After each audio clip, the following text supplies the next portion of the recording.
आणि आता बुलेटिनमध्ये आपण एक महत्त्वाची बातमी पाहूयात। शाळांचं वार्षिक वेळापत्रक सीबीएसई प्रमाणे असेल। राज्यातील सर्व शाळा 1 एप्रिल पासून सुरू होणार आहे। मे महिन्यात सुट्टी असेल तर जून मध्ये पुन्हा शाळा सुरू होतील। मंत्री दादा भुसे यांनी विधान परिषदेमध्ये माहिती दिलेली आहे। आताची ही महत्त्वाची बातमी विद्यार्थ्यांसाठीची आपण पाहतोय। शाळांचं वार्षिक वेळापत्रक आता सीबीएसई प्रमाणे असेल। राज्यातील सर्व शाळा 1 एप्रिल पासून सुरू होणार आहे। मे महिन्यात सुट्टी आणि जून पासून पुन्हा शाळा सुरू होतील। मंत्री दादा भुसे यांनी विधान परिषदेत माहिती दिली आहे। येणाऱ्या शैक्षणिक वर्षामध्ये पहिलीला आपण सीबीएसई पॅटर्न अडॉप्ट करणार आहोत।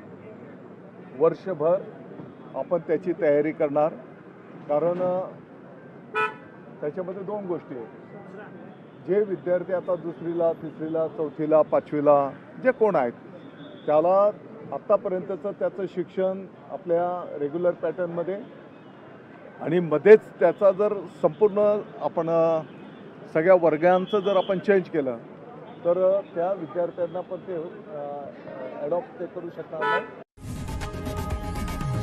लोकशाही मराठी ऐका, पहा, जागरूक रहा।